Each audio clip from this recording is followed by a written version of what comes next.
In the endless river of time, countless emperors have fought to leave their mark on history.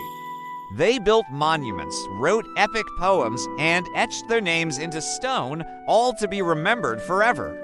But what if I told you about an emperor who did the exact opposite? An emperor who waged a war not against other nations, but against his own memory. An emperor who tried to erase himself from history.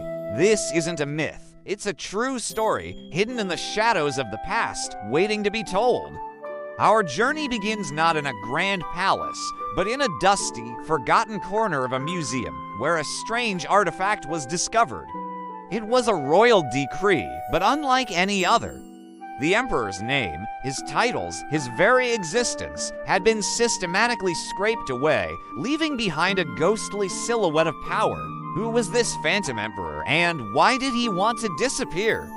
To find the answer, we must travel back centuries to an empire at its peak. Imagine sprawling cities of marble, bustling trade routes flowing with silk and spice, and a court filled with scholars, artists, and generals. At its heart sat a young ruler, known to his people as the Sunstone Emperor.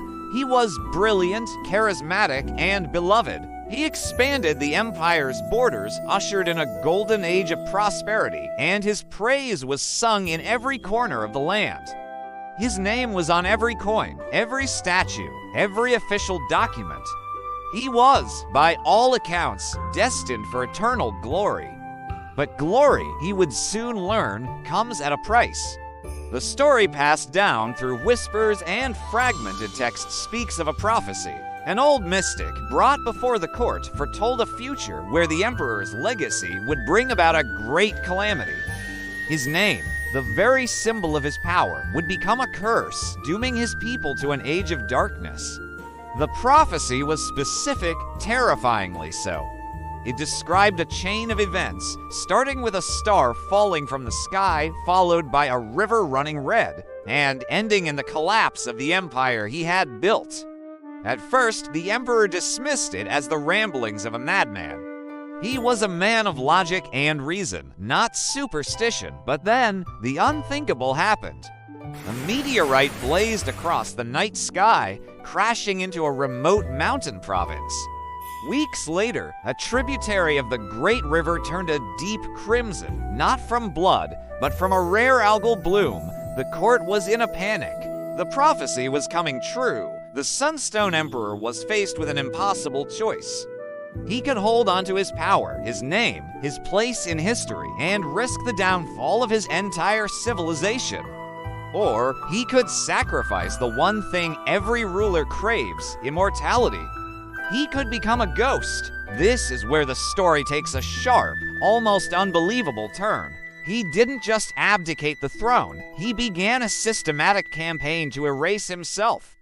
It started subtly. New coins were minted without his face. Statues were quietly removed from public squares in the dead of night. His name was meticulously chiseled off monuments, replaced with the generic title, the benevolent ruler. He instructed his most loyal scribes to rewrite the official histories, attributing his accomplishments to his father or to a council of anonymous elders. He burned his personal journals, his portraits, his letters.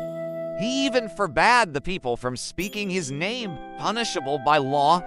He was performing a kind of historical suicide, sacrificing his identity to save his people from the prophecy's curse. Imagine the psychological toll this must have taken. To walk through the city you built, to see the prosperity you created, and to be a complete stranger to it all. He became a shadow in his own palace, a nameless, faceless guardian watching over an empire that no longer knew his name. The man who was once the center of the universe had willingly become a nobody. But history is a stubborn thing. It resists being erased. While the official records were purged, the people's memory was not so easily controlled. Stories of the lost emperor or the nameless father were passed down in secret, becoming folktales and legends. Small, hidden shrines were built in his honor. A secret society, the Keepers of the Sunstone, was formed, dedicated to preserving his true story, passing it down from one generation to the next, waiting for a time when the curse of the prophecy had passed. They encoded his story into poems, into the patterns of tapestries, and even into the constellations of the stars. They believed that one day, the world would need to remember the leader who chose his people over his own ego.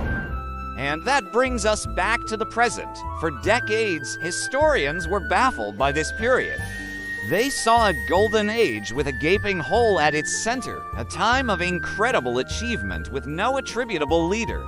They called it the anonymous era. It was a puzzle with a missing piece. That missing piece was the emperor himself. The discovery of that first chiseled away decree was the loose thread.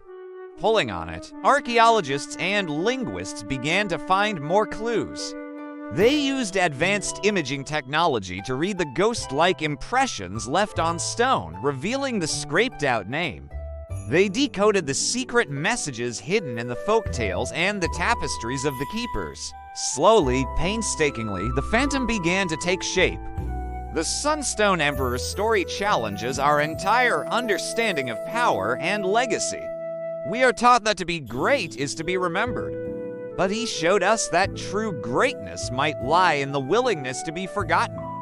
His final act wasn't one of weakness, but of ultimate strength.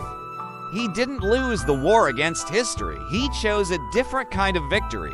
He saved his people, and in doing so, he achieved a different kind of immortality, not in stone monuments, but in the heart of a mystery that has captivated us centuries later.